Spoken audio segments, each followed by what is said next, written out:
এরে কোরবানির সময় যখন গরু জবাই করো, একটা গরুর সামনে ছুরি দেখাইও না, নিষেধ, গরু কষ্ট পাবে। এক গরুর সামনে আর একটা গরুরে জবাই করবা না, গরু কষ্ট পাবে।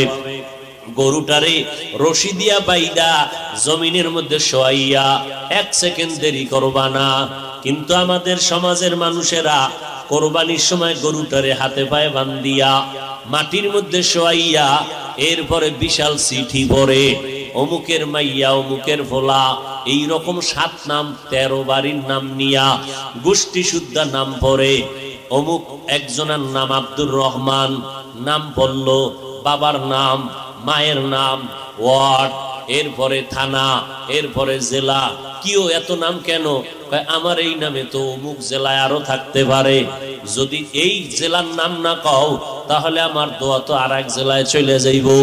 এই জন্য আমার গোষ্ঠী শুদ্ধ সব নাম ক। 7 জনের নাম কইতে কইতে গরুটা আদা মরা হয়ে গেছে। ও আল্লাহর বান্দারা, এগুলো শুধু মূর্খতা আর কিছুই না। তুমি কোরবানি দিতেছো আমার আল্লাহর জন্য, কার নামে দাও কেউ জানার দরকার নাই, আমার আল্লাহ জানলেই তো যথেষ্ট।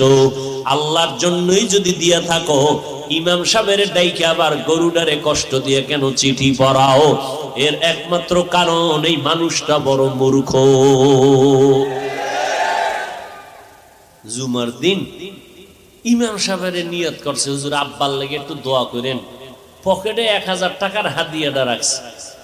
ইমাম সাহেব দোয়া করতে গিয়ে আরো 6 জনের নাম কয়ে লাইছে মোনাজাত।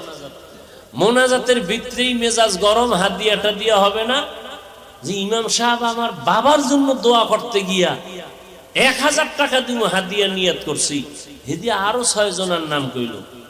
এবার পকেটে খুঁজে টুইজা 200 টাকা দিছে, যে দোয়া ভাগ হয়ে গেছে। আগে হুজুরে আমার আব্বার নামটা একক কইলে পুরো দোয়াটা আমি একা পাইতাম, এবার 6 বাবার নাম কইছে তো দোয়া কি হয়ে গেছে, ভাগ হয়ে গেছে, হাদিয়াও কমে গেছে।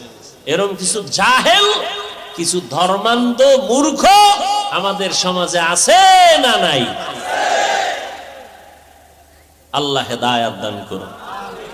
हकीकत से तो दुनिया बेखबर है, दुनिया की नुमाइश पर नजर है नमी।